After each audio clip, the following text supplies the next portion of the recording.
All right, media, welcome to the post-game press conference. We'll hear from head coach Derek Fisher, Candace Parker, Brittney Sykes, and Taya Cooper. You can now raise your hand in the queue for questions for Coach. We'll start with Chris Camello. Coach, another one gets pulled out, another nail biter. Did you, on a day where it's Kobe Bryant's birthday, did you see how the team's resilience and sort of like that Mamba mentality, down 7 in the fourth quarter and just finding a way to gut out a win? How impressive was that for you? I think that, oftentimes talented people get underestimated for how hard they have to work and the mentality that it really takes to be successful at the highest levels. And, Kobe represented that on so many levels, and getting a chance to see him every day work as hard or harder than anybody else, even though he was just as or more talented than everybody else. And I think our team, we're continuing to connect with how hard you have to work to be great, and not just relying on the exceptional talent that we have. And so when we find ourselves in situations like we did versus Atlanta, like we did tonight versus Dallas, that's actually good for us. Like we need these type of experiences to really continue to connect to that type of mentality of outworking the opponent, regardless of how it looks. And really proud of our team for just continuing to play and battle. Dallas is always a team that they play hard every night and they compete hard, and they were playing harder than us for most of the game, and until we decided we had to play harder than them in order to win, things didn't turn. So our players deserve a lot of credit for making that switch in their mentality. Abby, H&B Media. Hey, Coach, great win tonight. Hello? Can you hear me? Yes, I can hear you. Okay. Taya Cooper, I feel like every time I watch her play, I feel like she shows something new that she can do, and she just shows growth every time I see her, play. Tonight, she closed the game out for you guys. She also had the game-winning charge. I guess, can you just analyze her growth from game 1 to now? We definitely, really appreciate like what Taya's bringing to our group. Once Christy opted out and we were quickly kind of turned the page to Taya, and we're fortunate to have her. In terms of her growth, I think she's having to learn so much on the fly for a rookie guard. It's the game is just going lightning fast, and I think she's continuing to try and find how she can best impact the team each night, which is different. And that's hard to do for a young player at the point guard position. And she's had moments where she's looked like a rookie, and she's had moments where she's looked like she's been here before. And that type of composure and poise, and the fact that she really doesn't get too high or too low on herself, I think those are really good traits to have. And she's been really valuable for us. We lost to Chicago, we lost to Seattle. And a couple of those games, like when Coop didn't play, whether we would have won the game or not, we missed having her. And I think, when you see her making plays the way she made tonight, those are the kind of plays we need every night, no matter who we're playing against. Michelle Vopel, ESPN. Coach, you talked about just how hard you have to work to win games in this league. If looking over this next stretch of games, I think you do you think that toughness or that hard work, is that the biggest key for you guys to finish the way that you want to? In my opinion, Michelle, yes. I think the answer to that question is unequivocally yes. It's hard to describe how far you have to dig down inside of yourself to bring out the best competitiveness and mental and physical toughness that you have. That there is nothing that you can save or that when you look back on it, you felt like you held something in, you didn't give yourself entirely to the team. And that type of mentality of hard work and grit and mental and physical toughness, you can't win without that. And I think our team, through some of the experiences that we've had thus far this season, whether it's the last couple ball games or just overall, the way this team has found ways to communicate and learn enough about each other to be able to hold one another accountable. To me, that's what it all comes back to for us. Like we can't hang our success on the names on the back of our jerseys like that. Other than Breonna Taylor's name, that's the only name that has a common purpose here. Everybody else's name is Los Angeles Sparks, and we got to be willing to work harder than everybody else in order to accomplish our goals. Sukni New in LA Times. Coach, can you speak to the performance of Brittney Sykes, not just offensively, but defensively, putting her on Arike Ogunbowale? Yeah, I mean, it's not easy to do both. But, I think that's, Brittney's the type of player that the more engaged she is in the game on the defensive end in terms of taking a level of individual pride in her performance and who she's guarding and how she's helping us defensively, it activates her offensive talents and abilities. And there are not a lot of players that can put that type of energy into the game defensively and then also have the energy to be impactful on the offensive end.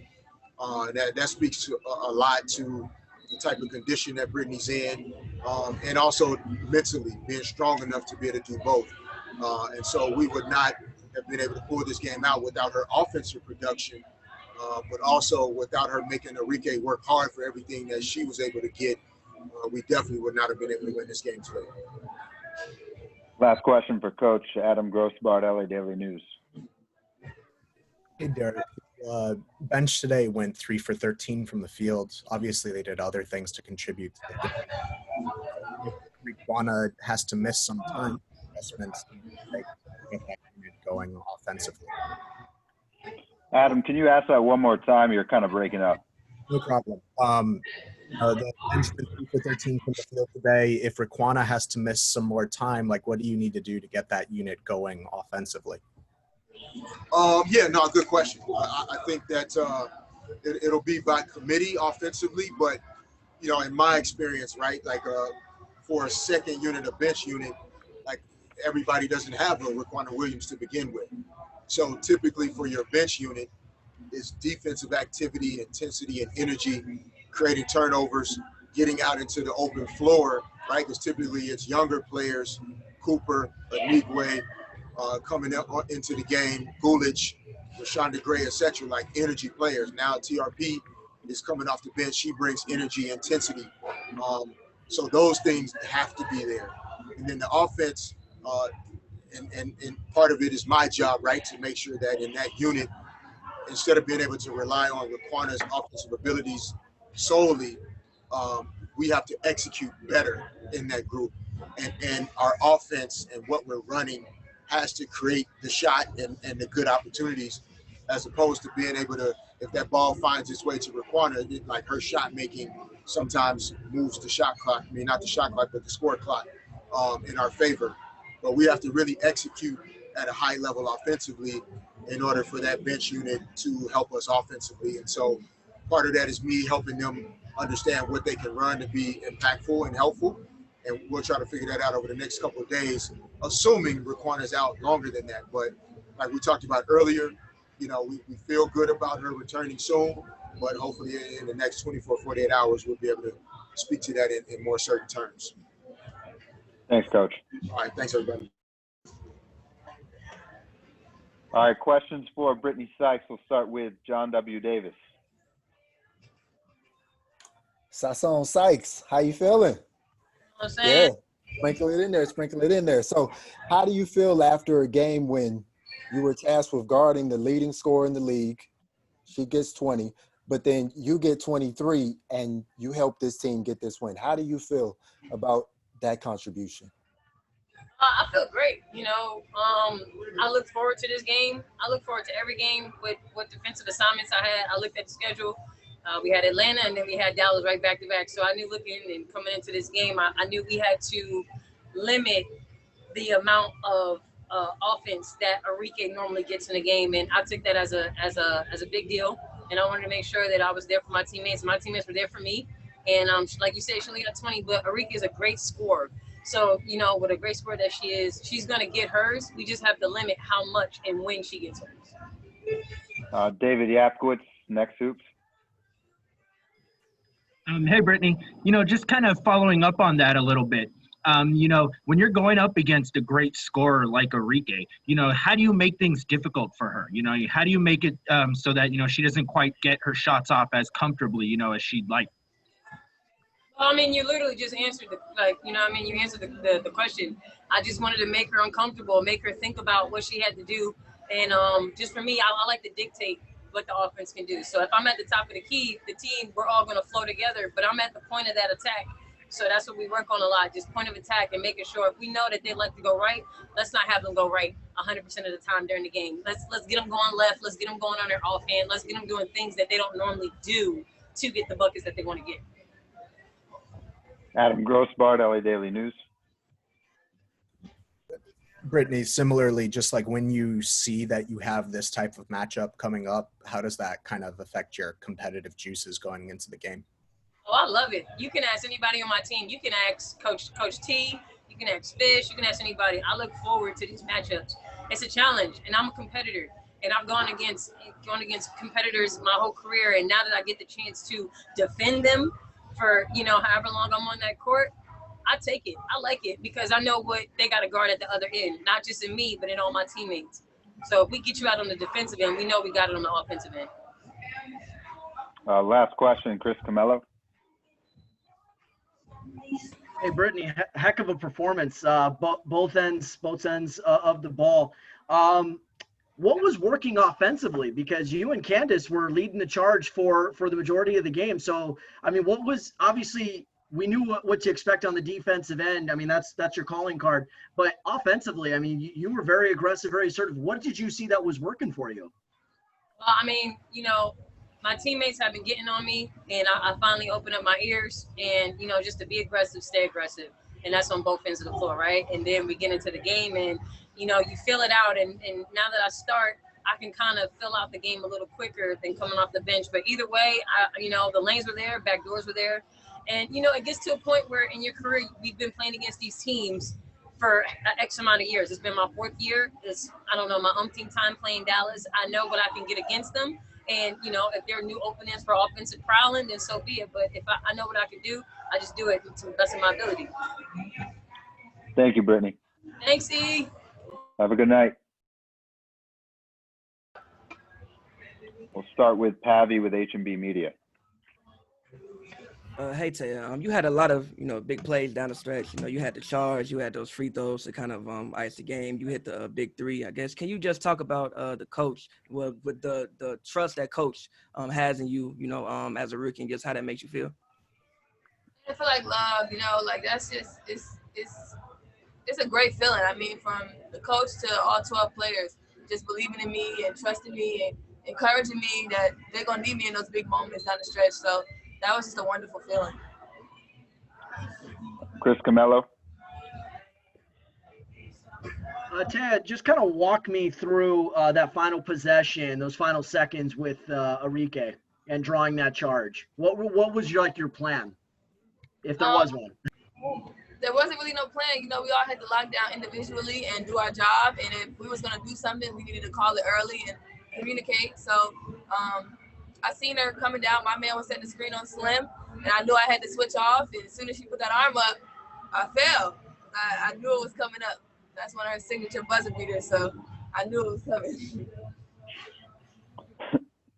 John W. Davis. Hey, Taya, how's it going? Hello. Hey, good. How did you manage to, you know, kind of keep yourself in this game so that, you know, you were called upon to finish out this game defensively? Because early on, you know, you weren't necessarily just out there making every shot and making every right play. Mm-hmm. Just the next play mentality. I can only control what's in the moment. I can't go back and I can't look too far ahead. So just staying in the moment and just continuing to believe in myself no matter what, and believe in my teammates. Thank you.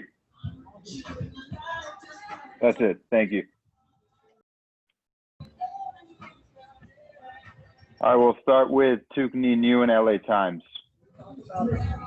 Candace, we saw your custom shoes you were wearing today. So in what ways do you hope that you and this team were able to honor Kobe and today on his birthday? I hope we honor him in action. I think he left a clear blueprint of what he did while he was on this earth and what he wants us to continue to do. And so I think, it goes to basketball for sure, but I just feel like basketball is a vehicle for other things, and that's what he was doing, and that's what we have to continue to do. Just in the mindset and what you're passing forward. I mean, basketball has given all of us so much, and it's our job to make it better for the next person. Adam Grossbard, LA Daily News. Candace, Brittney had a really nice game on both ends of the court tonight. It's her first year on the team. Like, how has she kind of stepped in and been an impact player, just halfway through the season? I told her coming in, I love her offense. I think it's great. But defensively, just as many points as she scored, she disrupts stuff with her length, her quickness, her athleticism. And obviously we played against her in Atlanta. And it's been a nightmare for the time she's been there, just because she's so athletic. So to have her on our side and to be playing with the amount of confidence that we need her to play with, it definitely works out for us. John W. Davis. Hey, Candace, how you doing? Good. Excuse me here. I'm going to have to go full name on it. Candace Nicole Parker, 22 points, 14 rebounds, 6 assists. People could consider this a DPOY or MVP level performance. You look like in the fourth quarter, especially down the stretch, you just decided you weren't going to lose. Can you kind of talk about that mentality? I think this year has been a lot of reflection, and just being at home in quarantine, I remember just asking myself, like, what are you waking up for every day to get on the Peloton, every day get in the pool, working out, doing all this stuff to get in crucial moments of the game and not take advantage of it, of the training and the preparation you put in. And I told our team, I said, the 12 years I've been previous with the Sparks, this is my 13th season, the 12 years previous, I don't think we'd have won these last 2 games. Atlanta or Dallas, on any team I've been on in the last 12 years. So this team is special. And these are games that we're going to wish that we had later when we're jockeying for position. So I think it was just an attitude and trusting our preparation, but also doing what we needed to do to win. Adam, did you have one more? No, my bad. Oh, all good. All right, last question for tonight, Chris Camello. Candace, impressive performance. Just kind of, piggybacking on the question earlier about Kobe. Everyone always talks about the Mamba mentality and how that's almost become like a mantra about, being tough. You saw Luka Doncic had a game-winning shot playing on a bad ankle. Was that even more of a motivate? Yeah, I know, crazy shot today. Was that even more of a motivating factor today, honoring Kobe on his birthday and, being down 7 in the fourth quarter, having to overcome some adversity? How much did you guys want to, basically what I'm saying is, how much did you guys want to get, how much did you want this win to honor Kobe's memory and have really show that Mamba mentality? I just hear his voice saying, don't just do it today. Like, don't just honor me on my birthday. Like, do it all the time. And I think this team has consistently been able to get back up when we don't start games well, after a loss. And today, honestly, it was very special. But, just thinking about Vanessa, just thinking about the girls. And obviously, I think Kobe's impact on the women's game is going to continue to be felt because of the blueprint that he left. But also, he was doing this. I mean, there's interviews I've seen since '97 that he was supporting women's basketball. He was at our Olympic both gold medals, both qualifying, both first round games. He was there before we practiced, the only guy on the court. So I think the message is loud and clear. Like, we don't need any interpretations of what he's leaving behind. And, you know, that legacy, obviously, all of us have to pull our weight to continue to move this game forward. But also, you know, I can't help but think about it when I'm in the gym with my daughter and working out and how amazing of a father he is. And, you know, I think we're gonna do our best to continue on his legacy. Thank you, Candace. Thank you.